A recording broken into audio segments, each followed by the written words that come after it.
how do you feel about the support of mentees and itong nakita niyo itong mga throwback na videos niyo mula umpisa ay kasama niyo sila? Para po kaming binalik sa time po na nanalo kami. Kasi yung suporta po yung nakita namin ngayon and yung mga throwback videos po na pinakita nila, para talaga po kaming nabalik sa nakaraan. Ako, pakiramdam ko po ngayon parang big night ulit. Ganyan yung pakiramdam yung parang sasabog yung puso ko sa tuwa. Kasi ngayon at least, di ba pag kasi nababasa ko or nakikita ko sila sa online support, ngayon may mukha na akong nai-imagine and sila yun. Kaya very grateful. Ayan. So, anong ano ninyo? Kanina medyo naging emotional kayo kasi nakita nyo kung paano rin yung influence ninyo sa mga fans ninyo. Kasi po yun din naman po yung talagang gusto namin. Kaya din po namin yung ginagawa namin para pag nakita nila mag-inspire sila na gawin din yun. Kaya po sobrang naging emotional po kami ganito. Kasi kung ano po yung pinag-pray namin sa loob ng bahay ni Kuya, nangyayari pala during that time. Nagdadasal namin nangyayari sa all glory to God din. Ay, parang hindi ko rin talagang ma-explain yung pakiramdam, pero wow, everything is amazing, done beautifully, so we're very grateful. Reaction na lang sa What If tayo na Finally, nakalabas po. Sobrang ganda, diba?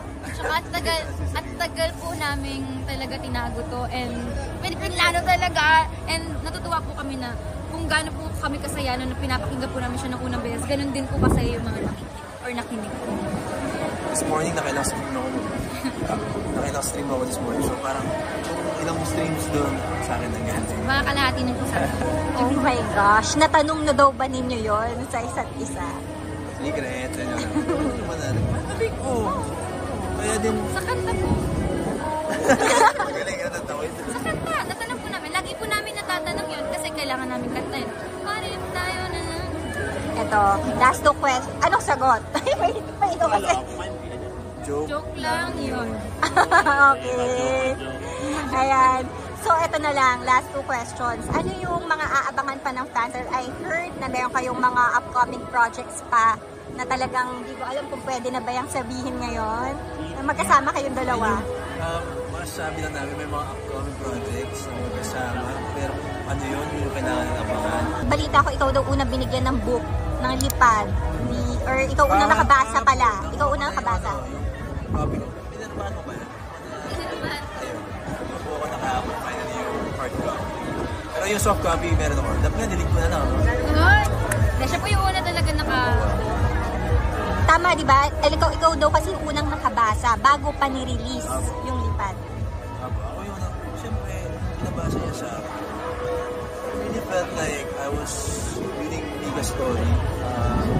Na-imagine ko talaga siya while reading it. It was beautifully written. So, it's an honor na ako na makabasa. Okay, sorry. Last question na. Meron ba kayong ibinigay sa isa't isa recently na anything? Meron man. Wala naman na mga binigay. Suporta.